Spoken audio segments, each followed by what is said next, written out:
Olá, tudo bem? É uma alegria imensa ter você para juntos estarmos estudando a Palavra de Deus. Estamos numa série estudando e aprendendo como interpretar uma profecia apocalíptica. E você, amigo, é o meu convidado para juntos estarmos mergulhando nessas poderosas revelações. Hoje nós iremos falar sobre o capítulo 7, a respeito dos 144 mil. Pega a sua Bíblia, deixa aberta em Apocalipse, capítulo 7. Mas antes, dê uma olhadinha aí, amigo, no capítulo 6 do Apocalipse e o verso de número 17. Olha o que diz: porque é vindo o grande dia da sua ira, e quem poderá suster-se? Percebe-se que quando o Cordeiro vai abrir o sexto selo, ocorreu vários eventos que abalou as potências mundiais, que abalou o nosso planeta e muitas pessoas. Ficou uma pergunta no ar aqui, amigo. Em meio a tantas tragédias, em meio a tantas coisas que vêm acontecendo, quem será salvo? Ou quem hão de se salvar? Ficou essa pergunta, quem vai ser salvo? E a resposta para essa pergunta nós encontramos no capítulo 7, que são os 144 mil. Aliás, o capítulo 7 é o capítulo que é dedicado somente a estes 144 mil. E hoje nós iremos falar sobre esses 144 mil. Apocalipse capítulo 7, verso 1, olha o que diz: e depois dessas coisas vi 4 anjos que estavam sobre os 4 cantos da terra, retendo os ventos da terra, para que nem o vento soprasse sobre a terra, nem sobre o mar, nem contra árvore alguma. Versículo 2: e vi outro anjo subir da banda do sol nascente, e que tinha o selo do Deus vivo, e clamou com grande voz aos 4 anjos, a quem fora dado o poder de danificar a terra e o mar, dizendo: não danifiqueis a terra, nem o mar, nem as árvores, até que hajamos assinalados nas testas os servos do nosso Deus. Olha que texto interessante, amigo, no qual nós escolhemos aqui para estar comentando. Logo na abertura do versículo, na abertura do capítulo, logo no início deste capítulo, nós vemos aqui 4 anjos retendo os ventos, segurando os ventos sobre os 4 cantos da terra. Esses 4 cantos da terra representam os 4 pontos cardeais: norte, sul, leste, oeste. Esses anjos estão retendo esses ventos, segurando esses ventos. A palavra vento na profecia é um simbolismo que é aplicado a grandes guerras. Ou seja, esses anjos, eles estão segurando esses ventos até chegar o grande dia do Deus Todo-Poderoso, no qual as pessoas vão receber e serão seladas pelo selo de Deus. Ou seja, querido e amado irmão, aqui nós encontramos, amado ouvinte, a primeira descrição dos 144 mil. Igual comentei e vou tornar a repetir, que no finalzinho do capítulo 6 surgiu uma pergunta: quem poderá suster-se? Quem será salvo? E a resposta é os 144 mil. Aqui, amigo, no versículo 2 do capítulo 7, nós encontramos a primeira descrição dos 144 mil. E que descrição é esta? Eles serão selados pelo selo de Deus. Aleluia! Eles serão selados pelo selo de Deus. Agora eu te pergunto, meu amigo, você tem ideia o que é o selo de Deus? Porque Deus vai resolver selar o seu povo? Por que razão deste selamento? Só porque, amigo, porque a Bíblia vai revelar o próprio Apocalipse sobre a marca da besta. Ou seja, Deus, ele vai selar o seu povo para poupá-los. Deus vai livrar o seu povo através desse selo, porque no capítulo 16 do Apocalipse nós vamos ter a queda das 7 pragas. E as pragas que vão cair, elas vão atingir os portadores da marca da besta. É por isso que Deus vai selar o seu povo, para que o seu povo venha a estar imune a este grande acontecimento. A pergunta que eu faço para você é: o que é o selo de Deus? Para nós entendermos sobre o que é o selo de Deus, nós temos que conhecer, amigo, quais são os elementos que constituem um selo. Sabendo isso, nós vamos encontrar o selo de Deus e saber que selo é. Louvado seja Deus! Se nós olharmos para o Antigo Testamento, quando os grandes reis assinavam algum decreto ou alguma lei, aquela lei era selada pelo anel do rei. Ou seja, o rei usava o seu anel para selar aquela carta ou para selar aquele decreto. Aquele selo estava contido, amigo, 3 elementos. Aquele selo, quando o rei selava, esse decreto não podia ser revogado por se tratar de um decreto real. E naquele selo que o rei selava, a carta ou a lei ou o decreto, ele tinha 3 elementos, ou seja, o selo é composto por 3 elementos. E que elementos são esses que compõem um selo? Um selo, ele é composto por um nome, um cargo e uma jurisdição. Quer dizer, domínio ou território. Entendeu? Ou seja, esses são os elementos que compõem um selo: nome, cargo e sua jurisdição. Vou dar um exemplo para que você entenda. Lembra quando Ramã se levantou contra o povo judeu, lá em Susa, na Pérsia? O que Ramã fez? Ele usou o anel do rei para escrever, para elaborar um decreto, e ele selou aquele decreto com o anel do rei, contendo o selo. E naquele selo, se você prestar atenção, vai estar escrito: Assuero, rei da Pérsia e Medeia.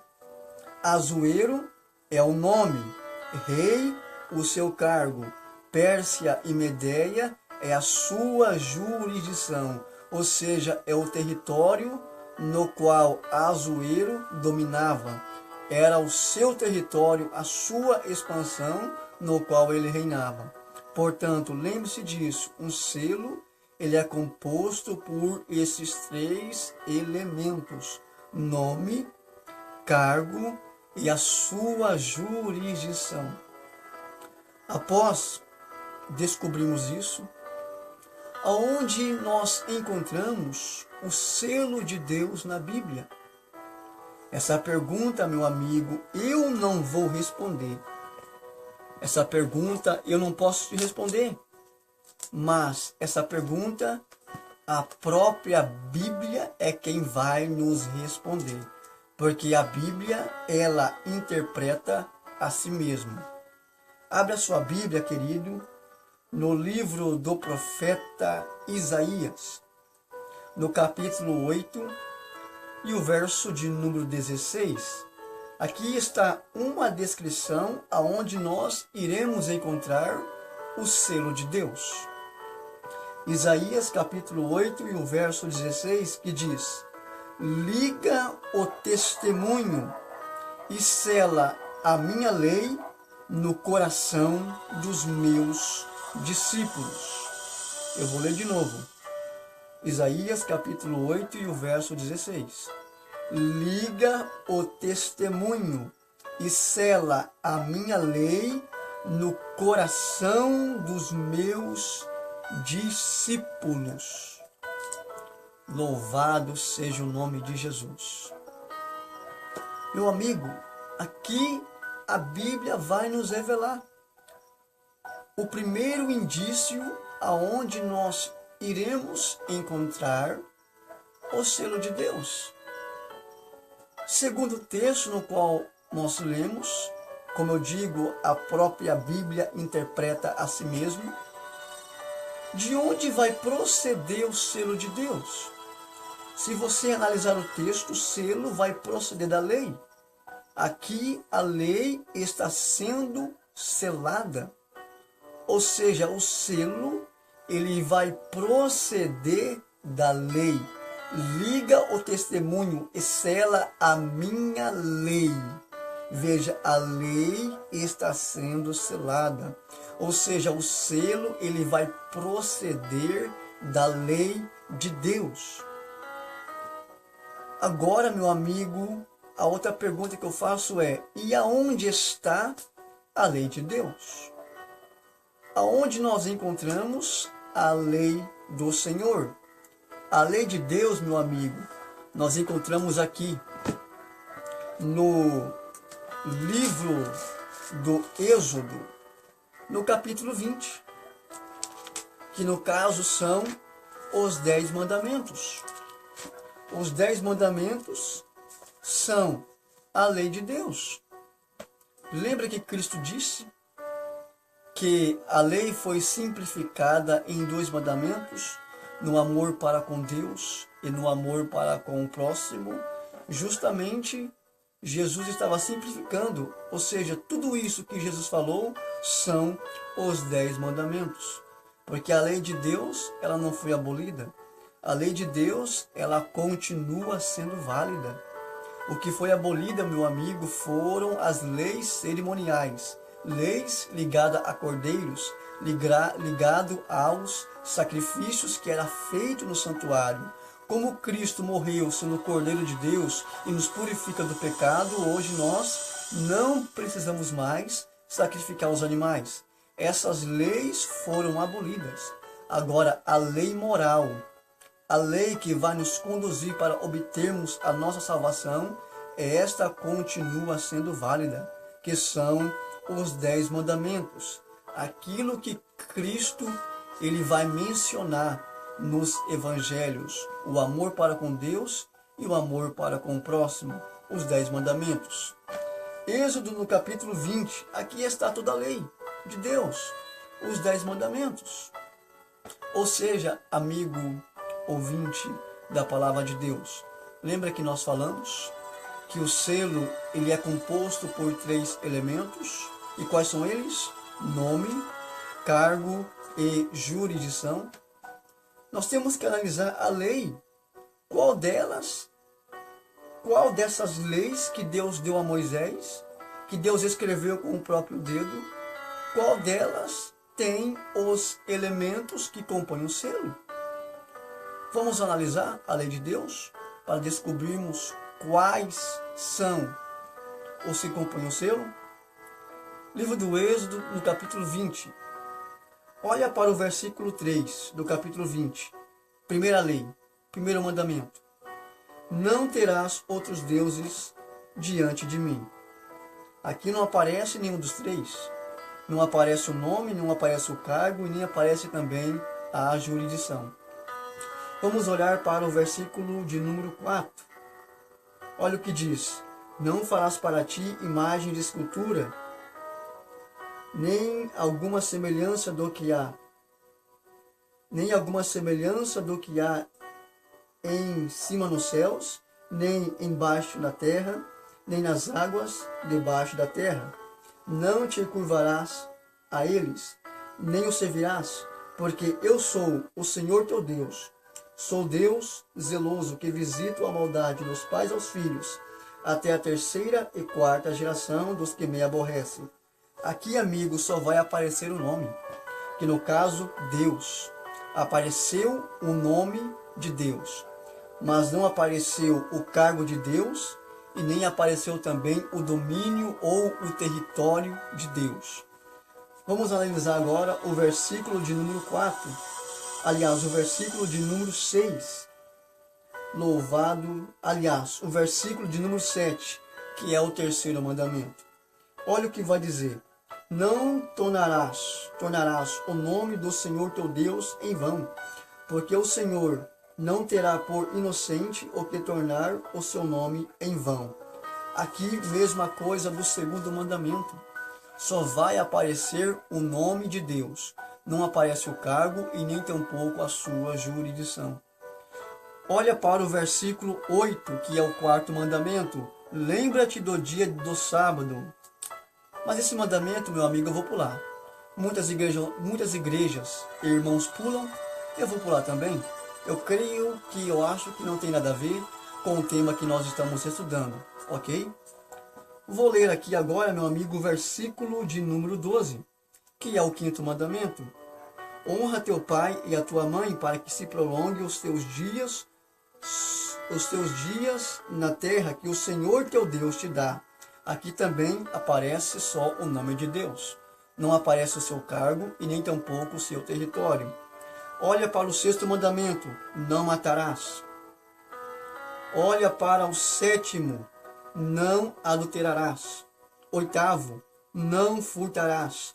Nono, não dirás falso testemunho contra o teu próximo. Verso 17, que é o 10º mandamento.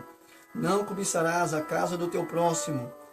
Não cobiçarás a mulher do teu próximo, nem coisa alguma do teu próximo.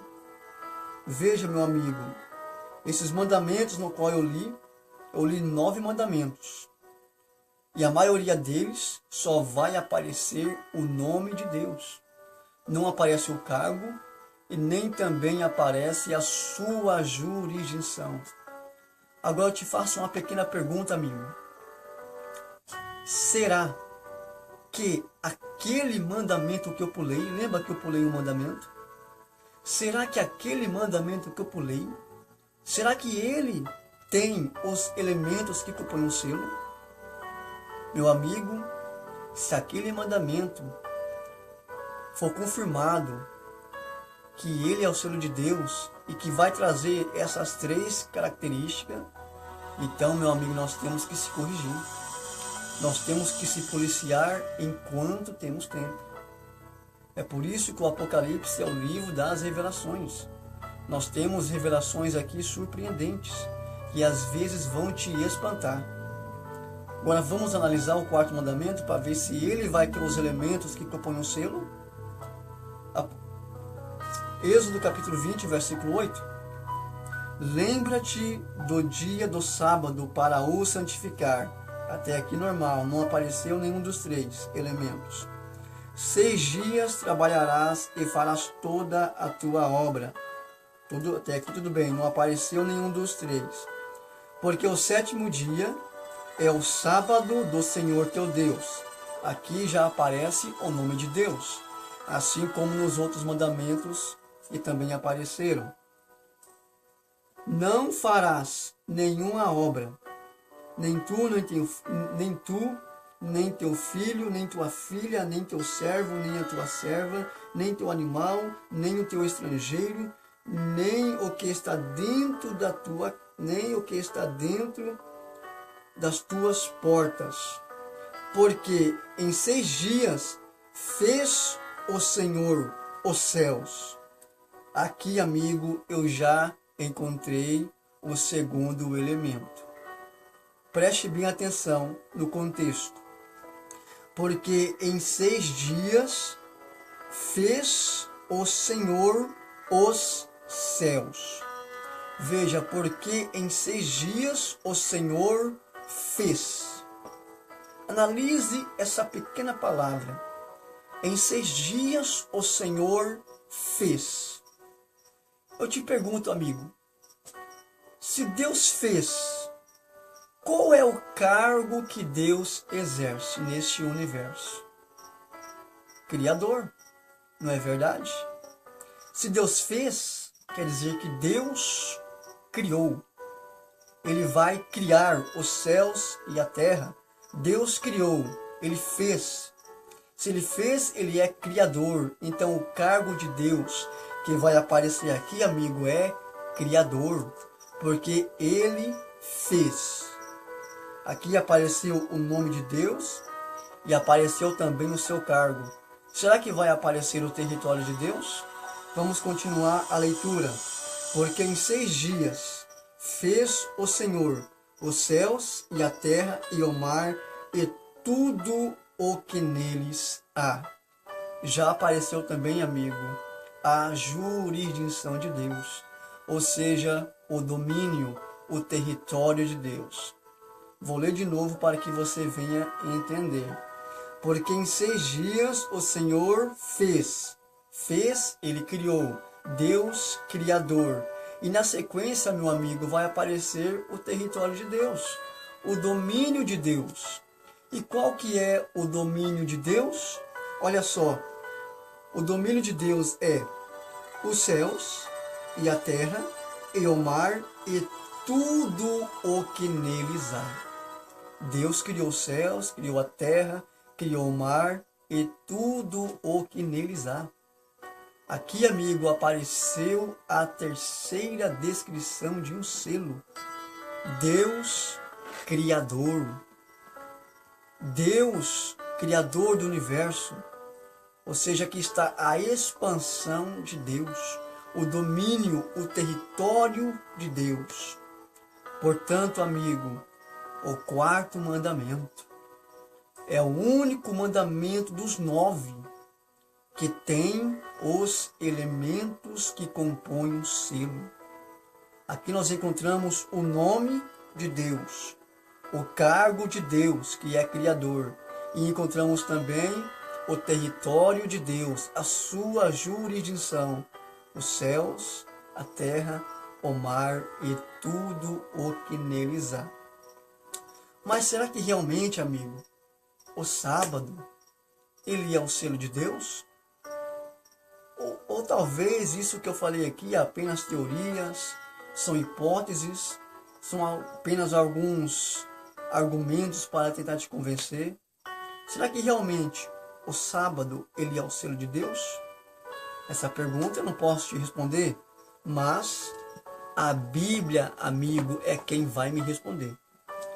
A própria Bíblia vai responder essa pergunta para nós estarmos falando.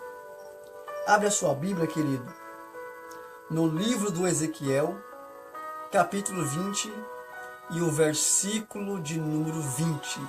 Aqui está toda a confirmação daquilo que eu acabei de argumentar. Ezequiel, capítulo 20 e o versículo de número 20, amigo. Olha o que vai dizer a palavra de Deus. Santificai os meus sábados e servirão de sinal entre mim e vós, para que saibais que eu sou o Senhor vosso Deus. Prestou atenção no texto? Santificai os meus sábados, para que sirvais de sinal entre mim e vós, para que saibais que eu sou o Senhor teu Deus. Aqui, amigo, está a confirmação que o sábado ele é o sinal de Deus. Lembrando que sinal, selo, marca, tudo, meu amigo, está ligado à mesma coisa. Tudo são a mesma coisa. Aqui está confirmando, meu amigo, que o sábado ele é o sinal de Deus. Ele é o selo de Deus, no qual Deus irá fazer separação nos últimos dias.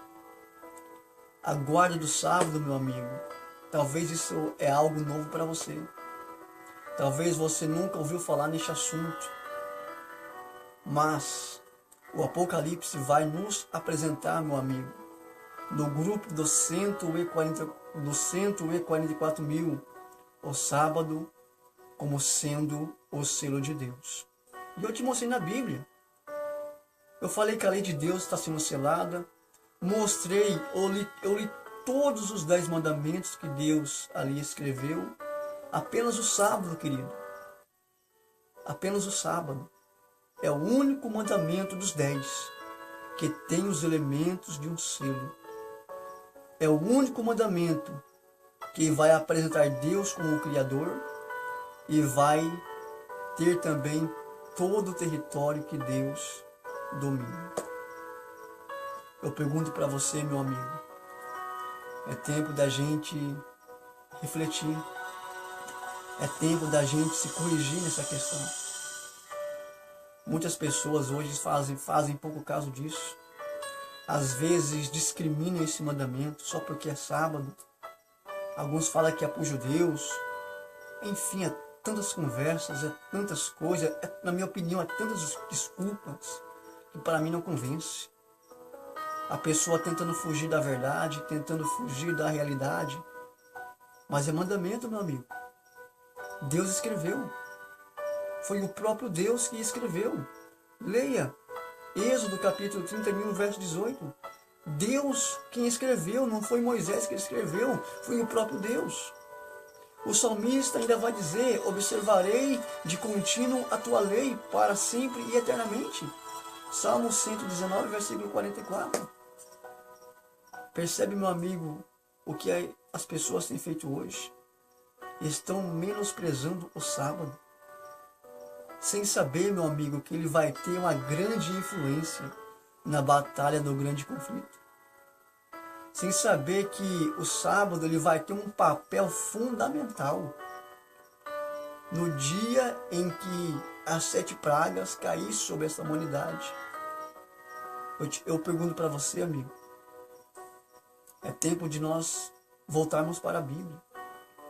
Não acreditar em tradições, não acreditar em certas heresias, se apegar com a palavra, se apegar com os ensinamentos de Cristo e principalmente naquilo que o próprio Apocalipse vai nos revelar. Veja, o Apocalipse, meu amigo, ele vai fazer menção ao sábado. Ele vai fazer menção ao sábado e vai apresentar o sábado como sendo o selo de Deus. E nós vimos na Bíblia, meu amigo, detalhe por detalhe. Mas alguns perguntam: mas Cristiano, o batismo com o Espírito Santo não é o selo de Deus? Eu pergunto para você, amigo, vou te responder essa pergunta. O batismo do Espírito Santo ele não pode ser considerado como selo. Por quê? Porque é uma promessa sujeita para todas as pessoas. Leia Joel capítulo 2, verso 28, que nos últimos dias o Senhor Deus derramaria do seu Espírito sobre toda a carne. Se é sobre toda a carne, é uma promessa sujeita a todas as pessoas, mas que ao aceitar a Cristo, eu passo a ter direito a essa promessa. E aí o Espírito Santo de Deus desce sobre a minha vida. Mas quando falamos em marca, meu amigo, em selo, estamos falando de um único povo, um povo remanescente, um povo que está dentro da igreja, mas que permanece fiel, que permanece leal, que está perseverando na palavra, em meio às lutas, em meio às divergências, em meio a tantas fraquezas. Nós estamos falando de uma igreja remanescente, de um único povo. E é o povo, meu amigo, que Cristo vai voltar para buscar. É por isso, meu amigo, que a guarda do sábado é a grande estratégia de Deus para salvar a sua igreja. E que, infelizmente, poucos cristãos hoje vão desvalorizar. É algo que me deixa triste. É algo que me deixa revoltado. Eu vejo tantas pessoas, meu amigo, falando que essas coisas foi abolido. Então, se foi abolido, então para que serve o Antigo Testamento? Para que Deus permitiu que o Antigo Testamento fosse escrito? Agora, por que quando se fala em oferta alçada, ou quando se fala em dízimo, ou quando se fala em votos, coisas ligadas a dinheiro, o Antigo Testamento serve? E eu te pergunto, meu amigo, quando vai cobrar o teu dízimo, ou quando eles vão falar sobre essa questão, qual é o livro que eles usam para defender essa tese? Nós conhecemos Malaquias 3:10. E Malaquias não fica no Antigo Testamento? Ou seja, o Antigo Testamento não foi abolido? Percebe-se, meu amigo, o que está acontecendo na nossa sociedade? Às vezes priorizamos tantas coisas e se esquecemos das coisas mais simples. Das coisas mais simples. E essas coisas, meu amigo, que vai fazer diferença. Portanto, você não tem nenhuma obrigação de acreditar naquilo que eu estou te dizendo. Leia a Bíblia, meu amigo. Leia a Bíblia, volte para a palavra e tire você mesmo as suas conclusões. Percebe-se que a guarda do sábado é algo fundamental. Cristo, ele é chamado de o Senhor do sábado.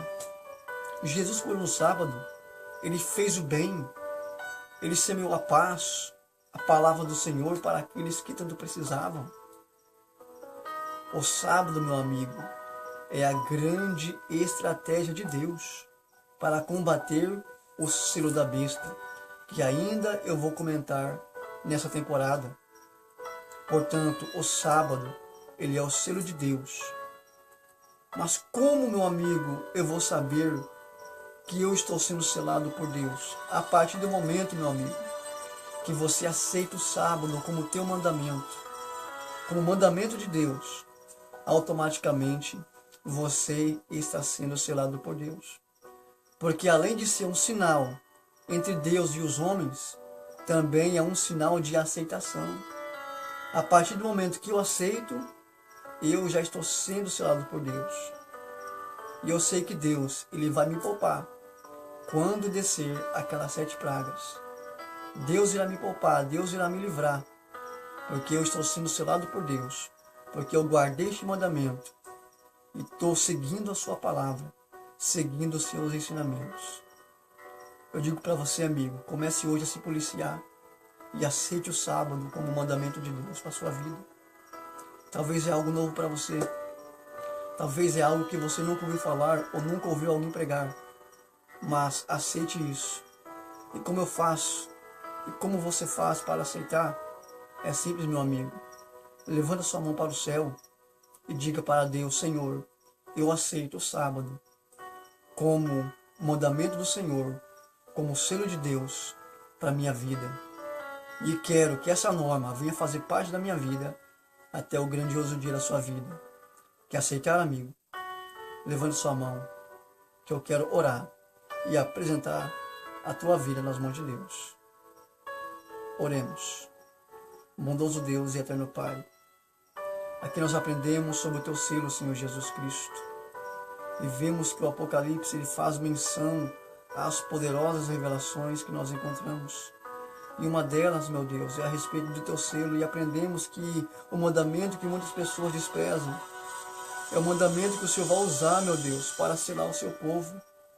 Desperta essa igreja, desperta este amigo e essa pessoa que está me assistindo agora e que está aceitando este mandamento, Senhor Jesus. Abençoa, meu Deus. Abençoa, dando força para que essa pessoa venha aceitar aquilo que a tua palavra está nos proporcionando. Nos ilumina e nos abençoa, Senhor Jesus. É que eu te peço, em nome do Senhor, é a minha oração. Amém, Jesus. Meu amigo, a você que tem aceitado este mandamento como norma de conduta, meus parabéns. Continue assim. E assim, meu amigo, se revista da graça de Deus, aprendendo mais e mais o Apocalipse conosco. Como eu sempre digo, lâmpada para os meus pés e luz para os meus caminhos é a tua palavra.